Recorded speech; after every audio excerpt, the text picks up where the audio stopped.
ಇನ್ನು ಸಿಎಂ ಸಿದ್ದರಾಮಯ್ಯ ಅಧಿಕಾರದ ಗ್ರಿಪ್ ಕಳೆದುಕೊಳ್ಳುತ್ತಿದ್ದಾರೆ ಎನ್ನುವಂತ ಹೇಳಿಕೆ ವಿಚಾರ ಬೆನ್ನಲ್ಲೇ ಸಿಎಂ ಅವರು ಆಡಳಿತದಲ್ಲಿ ಕಂಟ್ರೋಲ್ ಕಳೆದುಕೊಂಡಿಲ್ಲ ಹೀಗಂತ ಡಿಸಿಎಂ ಡಿಕೆ ಶಿವಕುಮಾರ್ ಹೇಳಿಕೆಯನ್ನ ಕೊಟ್ಟಿದ್ದಾರೆ. ನಮಗೆ ಹೈಕಮಾಂಡ್ ಇದೆ, ಎಲ್ಲವನ್ನ ನೋಡಿಕೊಳ್ಳುತ್ತೆ, ನಾನು ಎಲ್ಲರ ಜೊತೆ ಮಾತನಾಡ್ತೇನೆ, ಯಾವುದೇ ರೀತಿ ಸಮಸ್ಯೆ ಇಲ್ಲ ಹೀಗಂತ ಡಿಸಿಎಂ ಡಿಕೆ ಶಿವಕುಮಾರ್ ಹೇಳಿಕೆಯನ್ನ ಕೊಟ್ಟಿದ್ದಾರೆ. I don't know about it. I have not heard about it. Whatever is there, my party high command leaders will come. I am also speaking to all of them, and there is nothing in that. There is nothing to blow up.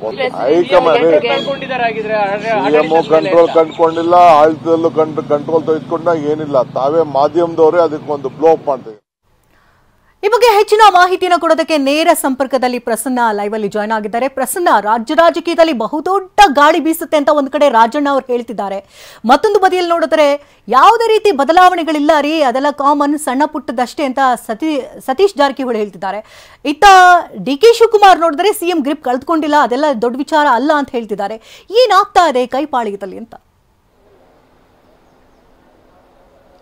Shakuntala, ಕಾಂಗ್ರೆಸ್ನಲ್ಲಿ ಆಗಾಗ ಇಂತಹ ಹೇಳಿಕೆಗಳು ಪದೇ ಪದೇ ಕೇಳಿ ಬರ್ತಾನೆ ಇದಾವೆ. ಒಂದ್ ಕಡೆ ಶಾಸಕರ ಅಸಮಾಧಾನ ತಣ್ಣಗಾಯ್ತು ಅನ್ನುವಷ್ಟರಲ್ಲೇ ಇದೀಗ ಸಚಿವರ ಹೇಳಿಕೆಗಳು ಸಾಕಷ್ಟು ಕುತೂಹಲವನ್ನ ಕೆರಳಿಸ್ತಾ ಇದಾವೆ. ಕಾಂಗ್ರೆಸ್ ಪಾಳ್ಯದಲ್ಲಿ ಹಲವು ದಿನಗಳಿಂದ ಕೇಳಿ ಬರ್ತಾ ಇರುವಂತಹ ಚರ್ಚೆ ಅಂದ್ರೆ ಅದು ನವೆಂಬರ್ ಡಿಸೆಂಬರ್ ವೇಳೆಗೆ ಒಂದಷ್ಟು ಬದಲಾವಣೆಗಳು ಆಗ್ತವೆ ಅನ್ನುವಂಥದ್ದು. ಅದು ಮುಖ್ಯಮಂತ್ರಿಗಳ ಬದಲಾವಣೆಯ ಅಥವಾ ಸಚಿವ ಸಂಪುಟದ ಪುನರ್ರಚನೆಯ, ಕೆಪಿಸಿ ಅಧ್ಯಕ್ಷರ ಬದಲಾವಣೆಯ, ಈ ಎಲ್ಲ ಪ್ರಶ್ನೆಗಳು ಸಹಜವಾಗಿ ಮೂಡ್ತವೆ. ಈಗ ಕಾಂಗ್ರೆಸ್ನ ನಾಯಕರ ಮುಂದೆಯೂ ಕೂಡ ಈ ರೀತಿಯ ಆಪ್ಷನ್ಗಳು ಇದ್ದೇ ಇದಾವೆ. ಸಚಿವ ಸಂಪುಟ ಪುನರ್ರಚನೆ ಆಗಬೇಕು ಅನ್ನುವಂಥದ್ದು ಬಹಳ ದಿನಗಳಿಂದ ಕೇಳಿ ಬರ್ತಾ ಇರುವಂತಹ ಕೂಗು. ಸಚಿವಾಕಾಂಕ್ಷಿಗಳು ಸಾಕಷ್ಟು ಒತ್ತಡವನ್ನು ಹಾಕ್ತಾ ಇದ್ದಾರೆ. ಆ ಒಂದು ಸಚಿವ ಸಂಪುಟ ಪುನರ್ರಚನೆಯ ಬದಲಾವಣೆ ಕೂಡ ನವೆಂಬರ್ ಡಿಸೆಂಬರ್ ವೇಳೆಗೆ ಆಗಬಹುದು ಅನ್ನುವಂತಹ ಮಾಹಿತಿಗಳು ಲಭ್ಯವಾಗ್ತಾ ಇದ್ದಾವೆ. ಇನ್ನೊಂದು ಕೆಪಿಸಿ ಅಧ್ಯಕ್ಷರ ಬದಲಾವಣೆಯ ವಿಚಾರವೂ ಕೂಡ ಸಾಕಷ್ಟು ಚರ್ಚೆಯಲ್ಲಿದೆ.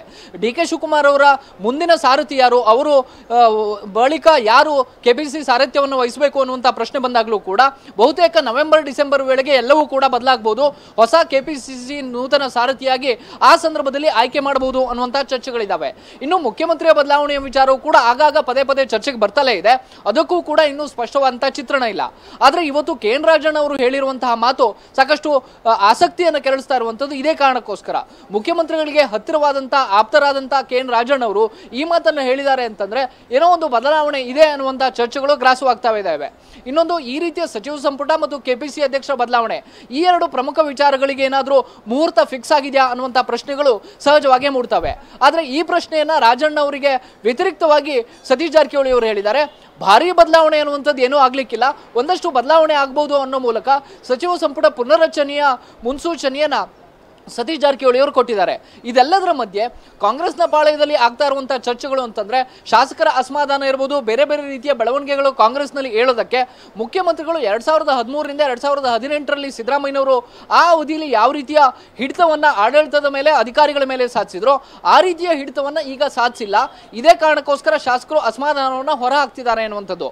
ಅದಕ್ಕೆ ಇವತ್ತು ಸಿಎಂ ಡಿ ಕೆ ಶಿವಕುಮಾರ್ ಅವರು ಒಂದು ಸ್ಪಷ್ಟನೆಯನ್ನ ಕೊಟ್ಟಿದ್ದಾರೆ. ಹೈಕಮಾಂಡ್ ಆಗ್ಲಿ ಮುಖ್ಯಮಂತ್ರಿಗಳಾಗ್ಲಿ ಗ್ರಿಪ್ ಕಳೆದುಕೊಂಡಿಲ್ಲ ಅನ್ನುವಂಥ ಒಂದು ಸ್ಪಷ್ಟನೆಯನ್ನು ಕೊಟ್ಟಿದ್ದಾರೆ. ಆದ್ರೆ ಈ ಎಲ್ಲ ಬೆಳವಣಿಗೆಗಳನ್ನ, ಈ ಎಲ್ಲ ಹೇಳಿಕೆಗಳನ್ನ ಗಮನಿಸಿದ್ರೆ ಕಾಂಗ್ರೆಸ್ ಪಾಳ್ಯದಲ್ಲಿ ಒಂದಷ್ಟು ಸಂಚಲನ ಅಂತೂ ಮೂಡ್ತಾನೆ ಇದೆ. ಅದು ಸಚಿವ ಸಂಪುಟ ಆಕಾಂಕ್ಷಿಗಳಿಂದ ಇರಬಹುದು ಅಥವಾ ಕೆಪಿಸಿ ಅಧ್ಯಕ್ಷ ಸ್ಥಾನದ ಮೇಲೆ ಕಣ್ಣು ನೆಟ್ಟಂತಹ ಸತೀಶ್ ಜಾರಕಿಹೊಳಿ, ಈಶ್ವರ್ ಖಂಡ್ರೆ, ಎಂಬಿ ಪಾಟೀಲ್, ಈ ಎಲ್ಲ ನಾಯಕರುಗಳಿಂದ ಇರಬಹುದು. ಒಂದಷ್ಟು ಬದಲಾವಣೆಯ ಗಾಳಿ ಅಂತೂ ಬೀಸ್ತಾ ಇದೆ ಅನ್ನುವಂತಹ ಲಕ್ಷಣಗಳು ಸಚಿವರ ಮಾತಿನಿಂದ ಖಚಿತ ಆಗ್ತಾ ಇದೆ. ಶಕುಂತಲಾ, ಧನ್ಯವಾದ ಪ್ರಸನ್ನ, ತಮ್ಮೆಲ್ಲ ಲೈವ್ ಅಪ್ಡೇಟ್ಸ್ಗಾಗಿ.